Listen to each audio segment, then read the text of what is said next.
Once again, let me say good morning and welcome to all of you.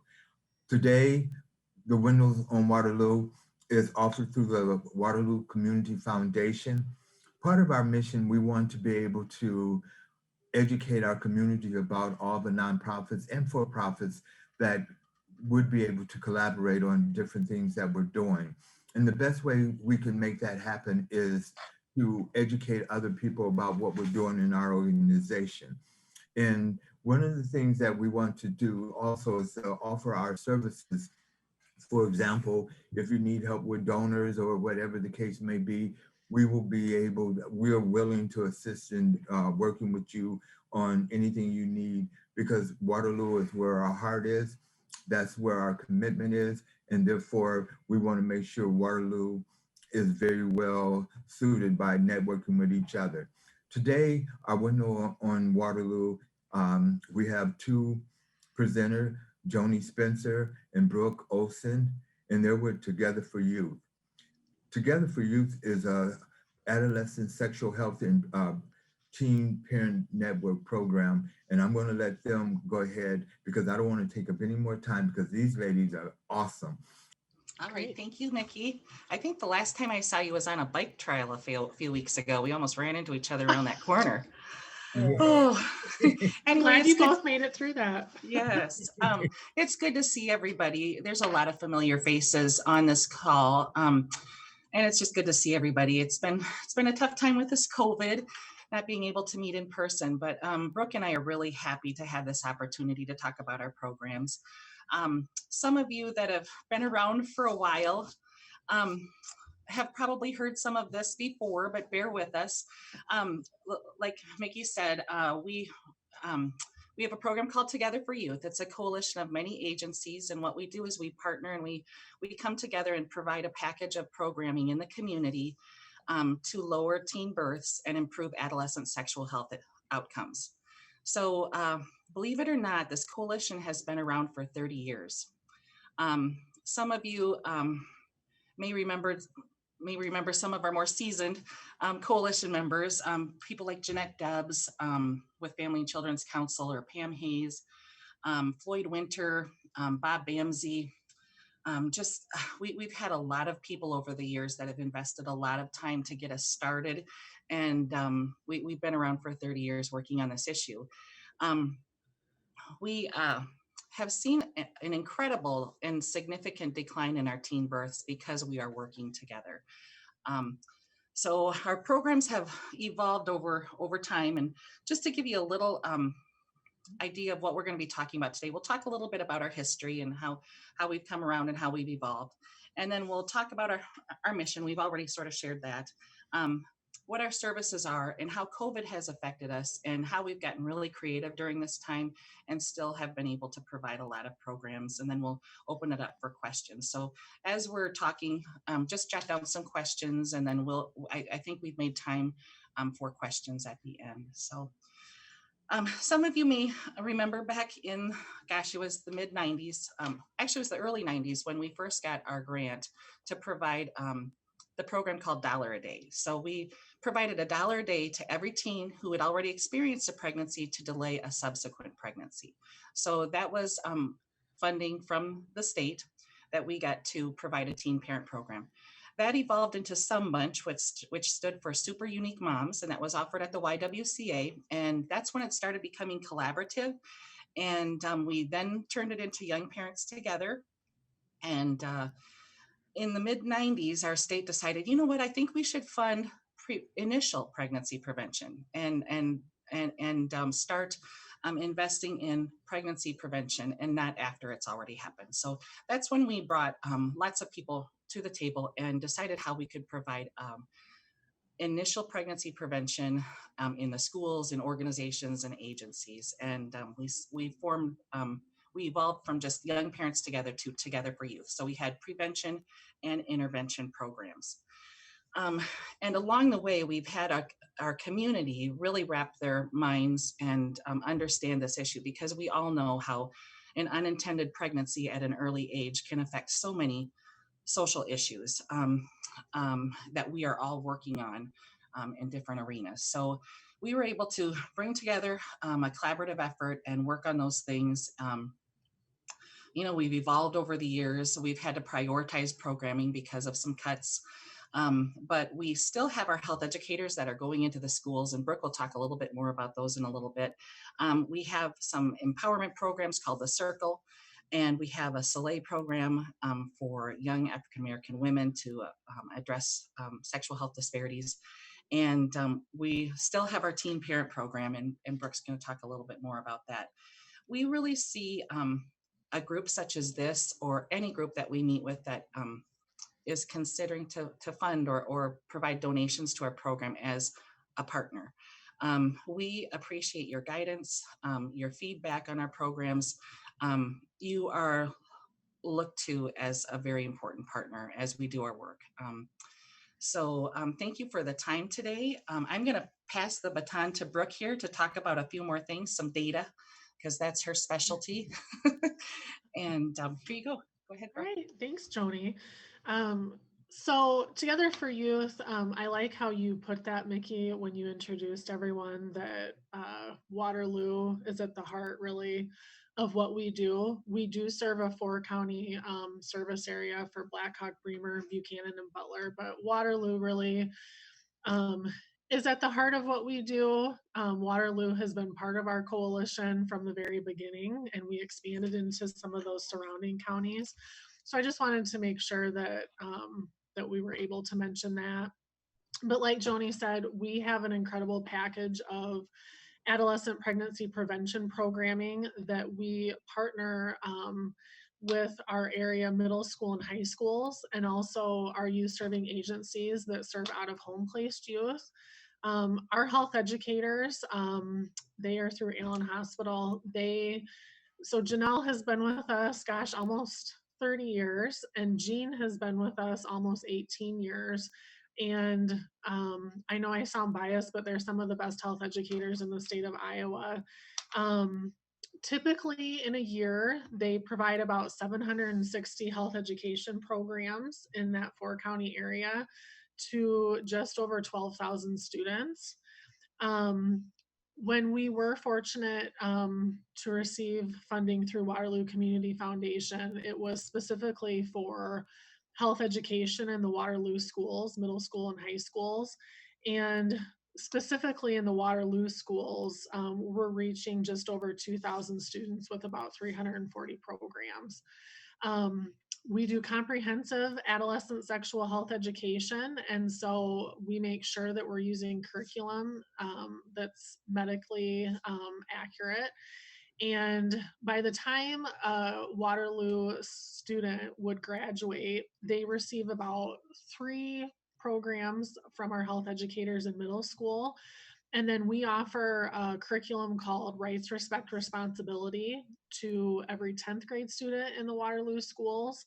And they receive 6 sessions of that program. So by the time they graduate, they've almost received 10 programs just of health education.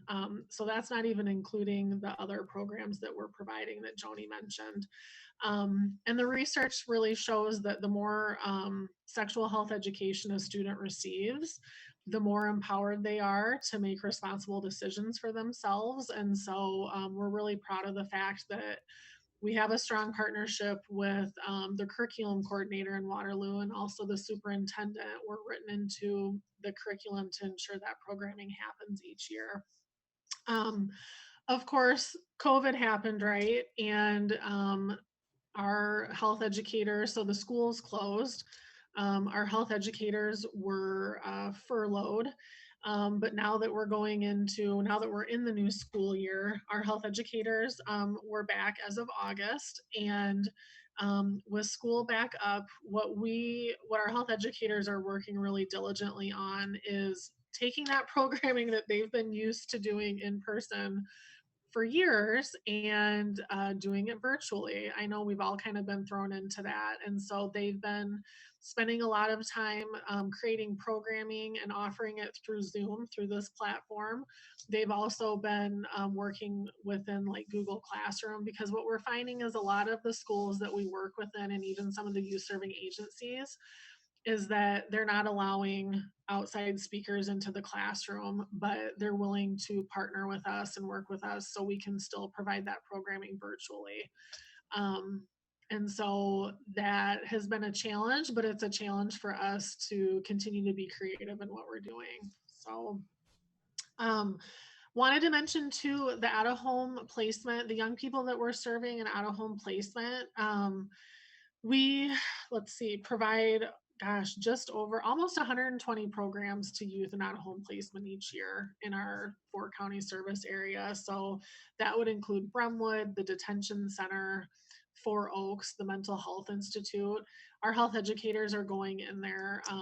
Sometimes the detention center, we're in there every week, but at least monthly into all of those agencies to provide programming. And it's so important because when we think about those students in out of home placement, a lot of times they're in and out of homes, which means they're in and out of school. And so they're more likely compared to their peers to be missing out on sexual health education when that's offered at school. And so that means higher rates of pregnancy, higher rates of STDs. And so it's really crucial that we continue to provide programming to those young people. So I wanted to mention that as well. Um, should I go into Young Parents Together, Joni? I think Or so. She okay, does such a great job explaining what we've done during COVID. Um, yes, please do. Please do. okay. Mickey, I was going to ask you, am I able to share my screen? Hope I can't hear you. Yes, you should. Yep. Okay, great. Now, Because I was going to show a couple photos with YPT. So Joni talked about Young Parents Together, or YPT as we call it. This really is an incredible service. It's offered weekly to the youngest families here in Black Hawk County. This program is specifically for pregnant and parenting adolescents and their children. And this service is also a collaboration of agencies every week. And we're able to offer them transportation or a gift card for fuel in order to get to group. We offer them a hot meal, socialization with other teens who are experiencing the same situation. And then we have an OB nurse from Mercy One that does our prenatal education. And we have a staff person from Tri-County Head Start that does our parenting group. So then COVID hit and we can't meet like we normally do. And it's really been incredible to see what that staff has done. That program has actually tripled in size since March. And I think that's really due to 2 reasons. One, I think that those families are just experiencing the need from just COVID related things and closures and losing jobs and not being in school. And then also our staff, the relationships that our staff build with those young parents has really been important to them. So what we developed in partnership with the Northeast Iowa Food Bank, because that's where we hold group every week, is really a drive-through service. So every Monday from 4 to 5, teen parents come through the parking lot at the Northeast Iowa Food Bank, and they literally get a cart full of groceries. And then that's an opportunity for them to also receive diapers and wipes, formula. It's an opportunity to talk with Jill White, who is our coordinator, and Val Cumming, who is one of the staff at YPT, and they do an incredible job. And then what has really been built since COVID hit, because we can't meet in person, is we're really focusing in on doing Zoom groups. So our prenatal educator has a prenatal Zoom group every week with participants that are pregnant. And then we do a parenting education Zoom group as well. And so we're able to interact that way. But we've really seen a lot of case management. And so just every week, there's just individual scenarios that come up, things that come up where our YPT coordinator can work through different situations that our participants are facing and really do a lot of that case management. I know Joni is going to get into a little bit with like our school-based health clinic, Success Street, but the nice thing also is that Val and Jill, that are both staff at YPT, they are also educators, and they are at the schools, at the school-based health clinics. And so a young parent can also meet with them right at school, or if they're concerned about pregnancy, they can meet them and then get them engaged in group that way too. So I just wanted to show you guys, just to make this program a little more realistic for you, as long as I successfully share my screen here, just some photos of that program. Just give me a second. This is, can you guys see the photo? Yes. All right. So this is one of our teen moms with her young daughter. And again, this is at the drive-through service, actually this past Monday. And you guys, we have photo releases for all of these, so I want to make sure to say that too. But this is one of our young teen moms with her baby at the food bank this past Monday. We do a holiday party every year at YPT. So this is one of our little guys with Santa. And then I wanted to share one of our participant. We recently received this from one of our participants. I love being a part of YPT because it makes me feel welcomed and understood as a teen parent. Going to group is always really enjoyable because I get to socialize with people like myself and be part of something positive. The YPT environment is very loving and supportive and fun, especially. I love YPT because it truly feels like a family. So I just wanted to share a couple of those things. Do you need to catch a breath, Brooke? Sure, sure. Oh, so that Joni, program is close to home for me because it started 30 years ago, and I facilitated the $1 a day program. So that's just showing my age right now. So, full circle here, 3 decades later, we are in COVID, and I've never been prouder than that program. As of right now, like I've seen it evolve and change from $1 a day to Sun Bunch to YPT, and to know that we have tripled in attendance to serve the most vulnerable parents and their children during this time. It's just a really amazing time. Thank you for going through all that, Brooke. I think you painted the picture very well of how busy, when you have 15 people and some of their family members and children in their cars coming through, and if they all come at once, it can get a little hectic. But we want to make sure that we're providing, whether it's prenatal or pregnancy information, either by handout or Zoom call, and then also providing those essentials that they may need, and then follow up during the week. It's just an incredible program. Really proud of it. And then our health educators too. They're trying to do as much programming as we can in schools and in organizations. Some of our educators are as seasoned as me, so it's just learning new tools to provide that education. And we're never too old to learn. So we're figuring all that out. And one of the things here, and I know that we're getting close to time or whatever, but I wanted to talk to the group a little bit about the transition that Together for Youth has been through this last year and a half.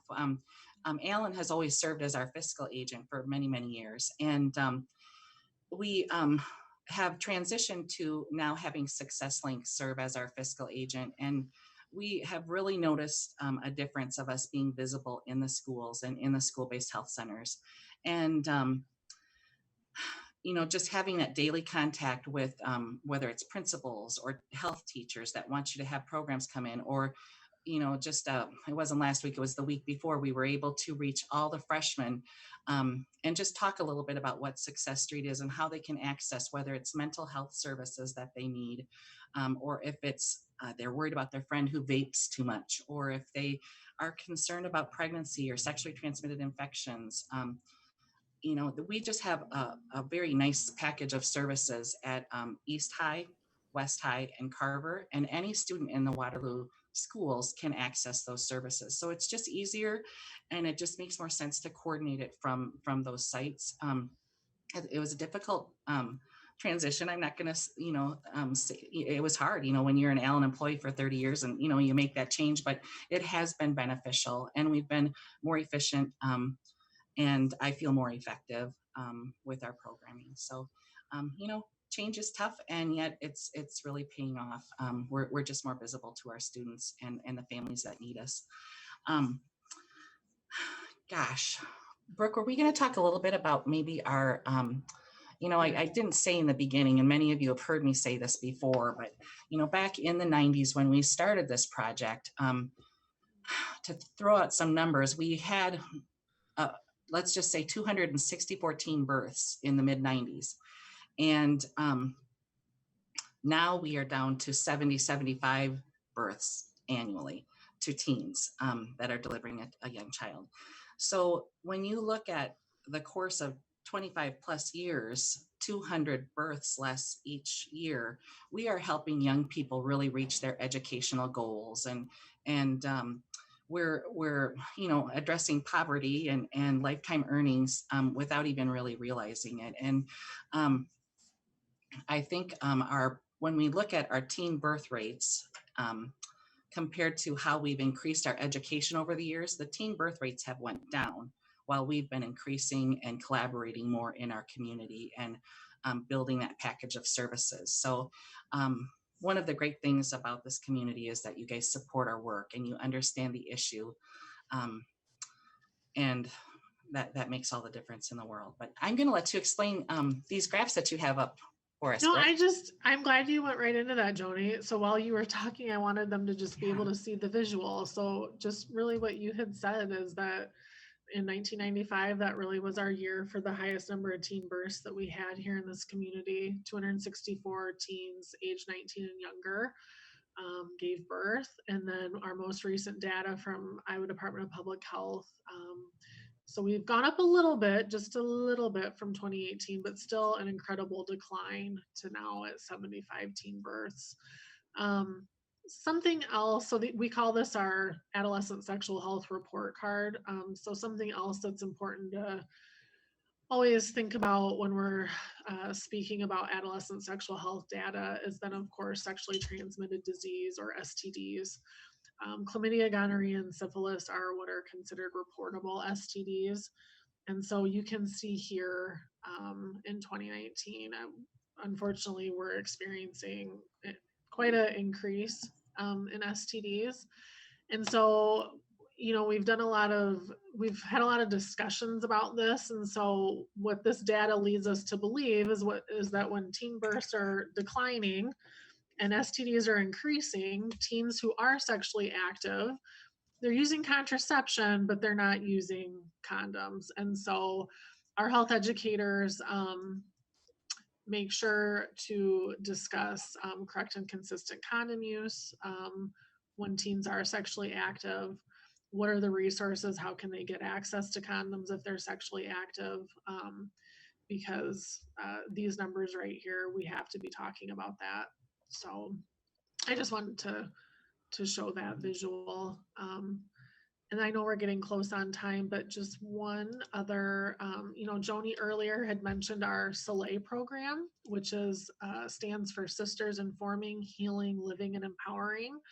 That's an evidence-based curriculum that our peer, Shanita Crawley, facilitates. She does an incredible job.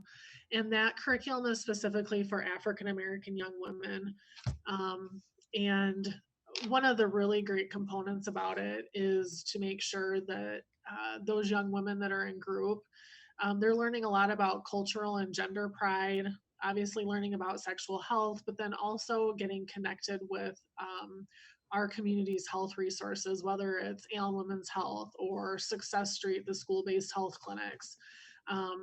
Because what we were finding and what we're facing is that while our overall teen births have gone down, what this data is showing is that there's still a disparity that we've got to address with the fact that our African American teens are still facing a disproportionate number of teen births. So 39% of teen births are experienced by our African American teens here in Black Hawk County, and about 36% of those teen STDs. And so that program is, the Soleil program is really crucial for us to continue providing to address some of those disparities as well. And Joni and Brooke, you guys have until 11:45, and then the last 15 minutes, we're going to. Oh, Oh, okay. So I don't want you to speed up your process. Okay. Because okay. I think it's valuable Great. information that we need to see, especially those charts that gave us some insights to some of the problems. It appears that when teenage pregnancy goes down, STDs went up. And I think some of us on this Zoom meeting, we're thinking, what is the pandemic going to do and affect those numbers? Mhm. Well, how we're trying to address that is that the Success Street sites, the school-based health centers, did open in July. So the mental health counselors had been providing mental health sessions by telehealth and virtually, but we also opened those sites, and we are just trying to get the word out now that the young people, even though they might be studying virtually at home or in the classroom, that they can still access pregnancy and STD testing at our school-based health centers. And also their private physician or women's health department or Planned Parenthood or People's Clinic, all of those, we have all of those resources available to them. We have noticed when, my office is at the West Success Street site, it's been very quiet. I thought we would just be very busy, but I think everyone is very tentative right now. The principals walk by and we just look at each other like, it has just been very quiet. I think the students are just following all the rules, staying in class, less passes are being allowed. But we want to make sure that they know that we're available before school and after school also, that will be available during the summer hours. Just trying to make sure that we're getting the word out as much as possible to make sure that they're coming in for any screening that they might need. It was my biggest worry when we were all working from home for a few months, like what are our young people doing to access services? So we're doing the best we can. I know that Shanley is over here. I know that there's some information that is going to be directed your way through the schools, and going to Jane and Marla, and like Julia Eckerman, and that will be dispersed to the families on how they can access the services at Success Street. We are, we offer a great package of services there. So it's just our health educators, when they are reaching 5, 6, 7,000 contacts every year in the classrooms, and how that changed in the spring. They weren't able to go in those classrooms and pass out our What's Where for Teen cards, talk about all those resources. So I think we can do as much education as we possibly can, but if we're not there linking the young people to the service and letting them know how to call or use a QR code to, use their phone and access a service, if we aren't, showing them how they can access the services, they aren't going to get a hold of those services. So this little What's Where for, I wish I had one. I can't believe I don't have one with me. I'm in Brad's office. Oh, there you go. Some of you may have seen this before. It's just a trifold card that we've been doing for probably 20 years. And it has oh, there you are. Thank you, Shanley. For a couple of $100, what that does for us is it helps us make 10,000 copies of those, and we offer every young person in every presentation, and it's on every counter in town, how they can access a service, whether it be mental health counseling, suicide prevention, pathways information, just any youth resource you would want to have available as a professional or as a parent or as a young person. Well, Joni, when you talk about that connection to services and linking services, so one of the services offered through school-based health is mental health counseling. And so what we find a lot of times is either a student is initially seeking services for mental health counseling and then being referred to our health educators because they've got some concerns concerns about pregnancy or STDs, or vice versa. They've come down to Success Street to talk with Jill or Val confidentially, and they start talking, and other issues come up, conversations happen, and it's like, we need to talk with you a little bit more about maybe some mental health counseling, and if that can be helpful to you as well. And so that just is such a natural occurrence at Success Street. Mhm. I didn't mean to interrupt, but Oh, no, that's a Yeah. great point. So all those services, you can make sure that you're identifying exactly what that young person needs and offer like a net of services, not just one service, but several Yeah. services on site. And then the professionals are all working together and meeting regularly to make sure we have care coordination and case management. So, Joni, you might want to explain just a little bit what Success Street is exactly. There may be some people. oh gosh, I did assume that, didn't I? Right. Well, Success Street has been around for about 25 years. Many of you may know Brad McCullough. He's the director of Success Link, and he keeps a lot of the data in town for a lot of our youth programs, just a lot of programs. And he, along with a couple of other people, started a school-based health center in Expo in the 90s. And gosh, we're talking about the 90s a lot. I'm just feeling very old. But back in the mid 90s, we started a school-based health clinic in Expo. And I actually was providing pregnancy tests and counseling health ed back then too. And we grew that. Brad really worked with the schools, worked with Waterloo schools to get another site opened at West, East, and Carver. We have partial services at Central. But any student in the Waterloo schools can access these services. It does you just because if you wanted to access a service at West and you're a Central student or a middle school student, you can access those services. But any student is available or able to access those services. But what it is, it's we have a little section of the school, which is hard to get because every office is very valuable when you're in a school, but many years ago, we were able to work with those schools. We got several offices so we can provide office space for mental health counselors. If a pathway counselor needed to come over and work on substance use prevention, our workers from Success Link, Allen Women's Health, other organizations that might need to come in and talk about pregnancy, domestic violence, sexual assault.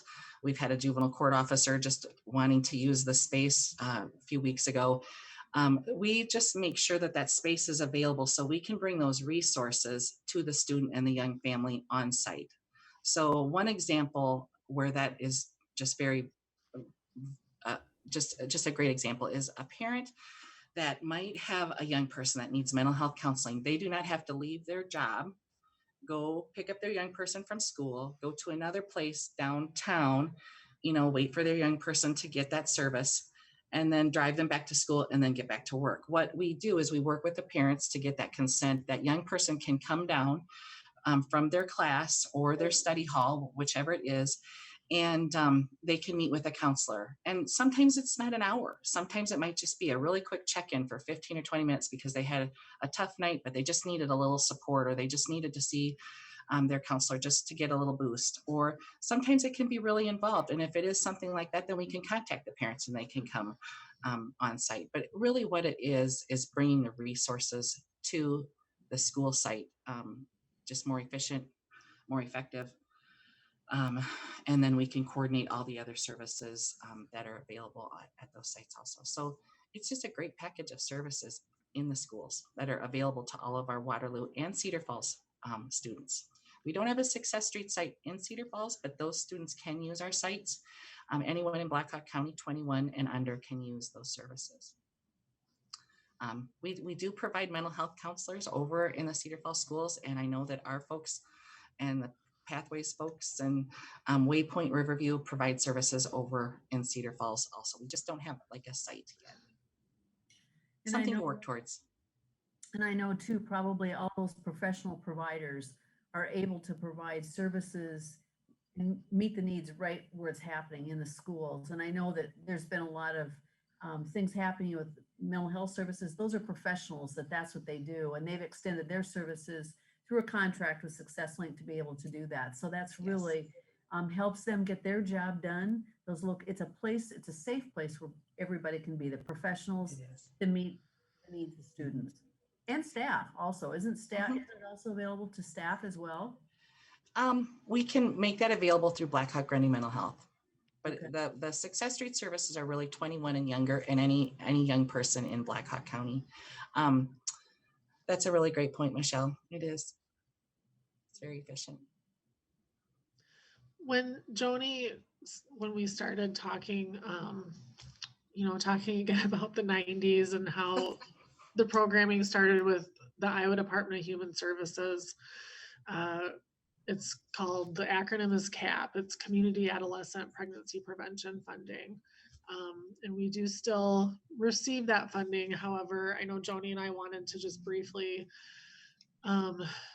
touch on the fact that so we're in our second year of a 3-year funding stream with that, and we have a new entity that is managing those funds. And when we applied for that funding a couple years ago competitively, we actually lost over $100,000 from that funding source, and that is due to basically each county has a funding formula that's majority of it is based on the rate of teen births that each county has in Iowa. So because Together for Youth, because we have such a low rate of teen births in our 4-county service area, we literally were eligible for about $100,000 less funds. So I just bring that up because Waterloo Community Foundation, the RJ McElroy Trust, the Guernsey Foundation, Cedar Valley United Way, I'm not mentioning everyone, but our community funders are so integral, and they always have been, to our programs, but especially with the way that our state funding has declined in the last couple years, it's just really been crucial that we have continued to have the support from our community funders for so long. And so we're just, we've always been appreciative of it, and we just continue to be. So, and not only that, it isn't just about the funds, but it's like Joni said, it's about the partnerships and the suggestions and the input and the ideas that we get from all of you as well. That's been key to our programming too. So many of you that are familiar with nonprofits, $100,000 is like a lot of money for us. It was a large portion. So we had to make some changes a year and a half ago, 2 years ago. And they were tough choices, and to prioritize programming when you know that that's all important, and when we know the results in our community, when we provide the whole package, and when we're providing that, and we have seen the results, and then we aren't able to provide that. So we're concerned, like, where those numbers are going to go the next few years without having like our full package of services and that funding. But we're working hard at it to still to still build some new partnerships and build back our programming. We did have to let go of a few programs. We might as well talk about it. We had a teen parent panel that went into the middle schools and talked about the realities of parenthood. And we did that in the middle schools. And the young people really enjoyed that program and learned a lot from it. So, and what it did for the young parents that went in and presented that message is it gave them a leadership opportunity, and it helped empower them with the circumstance that they had been giving to talk about that and to turn their, so we missed that program. We also had the Baby Think It Over program.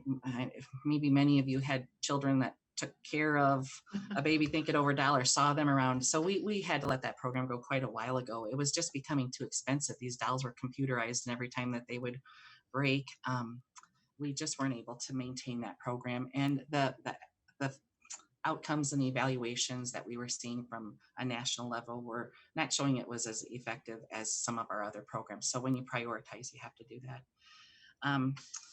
gosh, we've just really focused on some of our core programs these last couple of years while we're going through, this change. And, we're in it for the long haul, and we're hoping that pendulum changes with our funding, and we're in it to win it, and be here for another till 2090, I guess. I don't know, but yeah, tough times, but we are still maintaining our energy to forge forward. Okay, are you ready to entertain questions? Yes. Sure. Let me just piggyback on what you guys have addressed.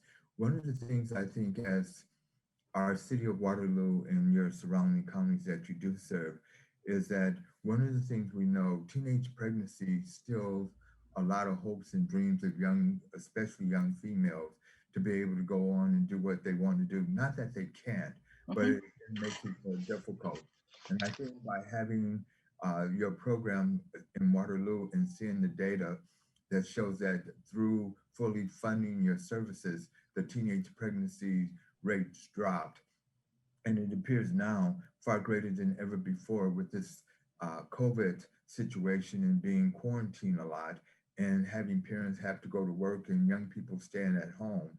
It may cause an uplift tick in that number even greater than what it is now. So one of the things I would ask or find out or pose is how are you guys going to, or what are you trying to do to combat this time that we're living in now with quarantining? Well,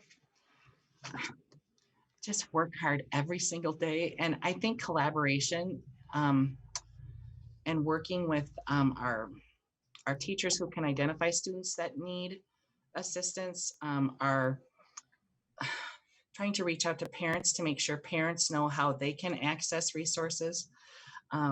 October is Let's Talk Month, so we're encouraging families to talk about sensitive issues, which would be teen sexuality, and I just think the more we can all be comfortable talking about this issue, hopefully we take it home to our families and our work circles and our faith communities and have these conversations, so they know that they can pick up the phone and call Together for Youth no matter what the situation is, and use us as a resource. They might think that, oh gosh, this is such a bizarre situation, I don't know who to call us. After 30 years, nothing is going to really surprise us. Utilize us, however we can be helpful, we will. But I think outreach and our connections and maintaining funding for the program that we have right now and trying to build that back up is just going to be our focus right now.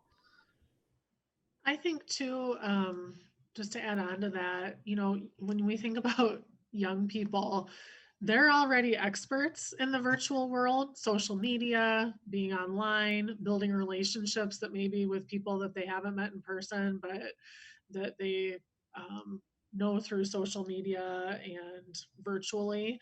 And so I really feel like what our health educators are learning right now in terms of turning our programming into creating virtual programming through Zoom or Google Classroom, or what we're trying to provide through our Facebook platform. And I think we need to move into some more of the platforms that maybe more young people are on. I think that isn't just going to be something we're doing until COVID is over, but this is just building our skill set going forward. Because young people are already living in that virtual world. But it definitely poses some challenges to us to get creative with how we're going to reach young people who are at home more. I also think too, Mickey, as you were asking that, our Young Parents Together program, we have a great partnership with Educational Opportunity Center. And so we have someone, actually, I think they just did a Zoom call this week with one of the staff at EOC, because if we have teens that are coming to YPT, we want to make sure that they're graduating from high school, or if they're not in school right now, how can we get you back in school, and making sure that, yes, parenting is a crucial role in your life, but you also are a student, and that's an important role in your life too. And kind of what are your educational goals, and how can we help get you there? And so that's something that's always been important at YPT, and we're still addressing that through COVID as well. And so again, that goes back to those partnerships with the schools too. Excellent. Any other questions from the Zoom members? I saw a question come in, but I just caught part of it. It was, I think Amy had asked if we have support services for LGBTQ youth.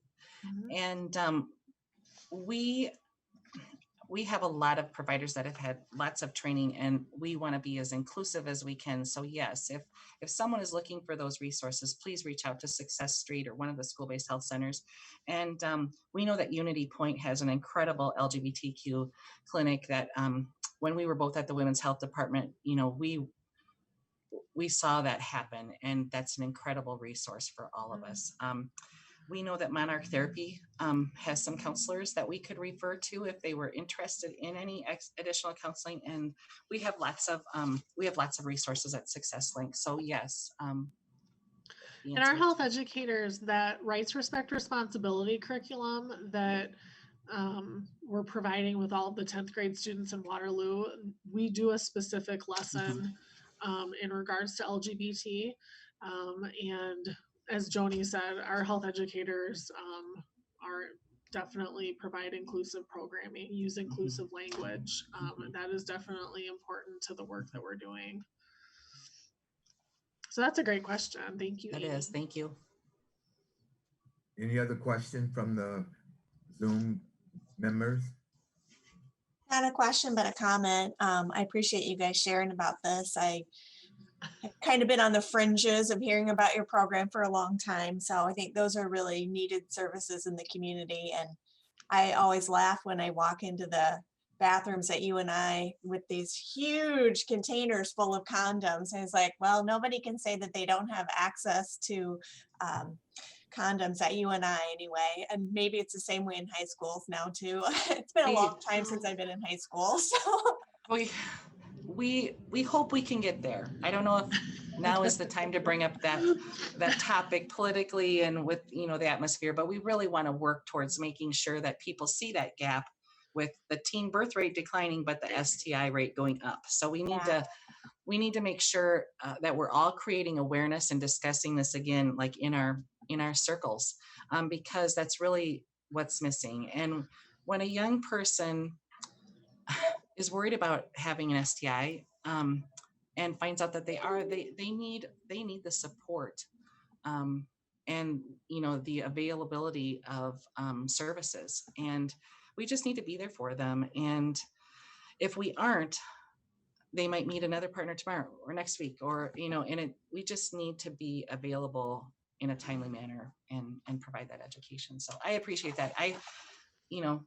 That's been something that we want to work towards. So thank you, Brenda. And I would wonder too, with the proximity of the new Cedar Falls High School going to be so close to UNI, and since it's going to be a new facility, maybe they have the ability to add a space for Success Link, because that would be nice. I think a lot of people think, oh, these services are not needed in Cedar Falls, they're only needed in Waterloo, and that's absolutely not true. So that's a great point, Brenda. It is. Yep. And I will say our programming has definitely increased in Cedar Falls. Actually, our Soleil program for African American girls, Shanita does a lot of programming at Cedar Falls High School. The school counselors at Cedar Falls High School are very supportive of what we're doing, and they love the Soleil program. And so we are doing a lot of that programming there. Joni had mentioned earlier our Circle program. It's a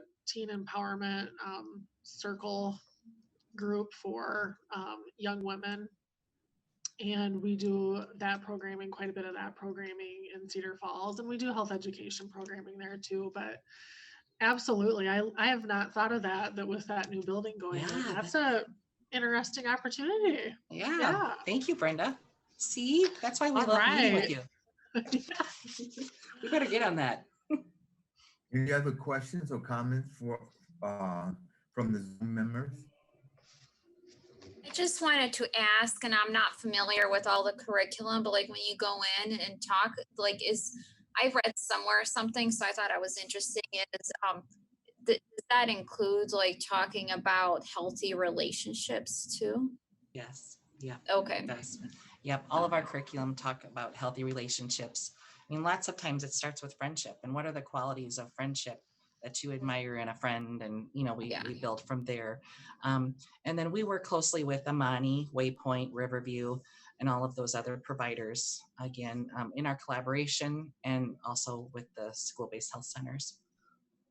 I thought you did. I just thought I would mention it. Was a really good That's article. good. Yep, it's Yeah. very important. Very important. Yeah. Mhm. Any other questions or thoughts or ideas? If not, let me say this, that the Waterloo Cable TV is recording this meeting, and we will be sending out a link to that so everybody have availability to it. I also want to let all the nonprofits know our grant application deadline is October 8th at 4 p.m. You have to have it in either hard copy or electronically, have it in. Then I also want to acknowledge Sydney Ritter for being on the call too. She linked in a little later on the call. So, and the other thing I want to give you heads up, on November 5th, our next window on Waterloo is time with Black Hawk County and Grundy Mental Health. I think that is going to be another great session, because I think mental illness is a topic that a lot of people don't want to deal with. But with this pandemic situation that we face with people being isolated, it is creating and opening up wounds that perhaps people were able to deal with at first. So I'm hoping that they give us a lot of nuggets that we can walk away with as the first two sessions have given us. And then December 3rd, we have Barb from the food bank. And I know they are challenged now with meeting all the needs, because there's a lot of people being deferred or laid off or terminated or going half salary as some of the people at our colleges and universities. So the more we're able to know what each organization is doing, the better we're able to build a network. And that's what we want to do in the Waterloo community, is build networks, because we know through networks, we may not be able to do it all by one entity, but as a collective, we can truly meet the needs of Waterloo.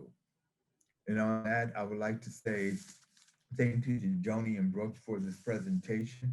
And we look forward to seeing you November 5th for our next window on Waterloo. And on that note, any final comments, ladies? Thank you so much for having Yes, us. thank you. It was great to see everyone. It was.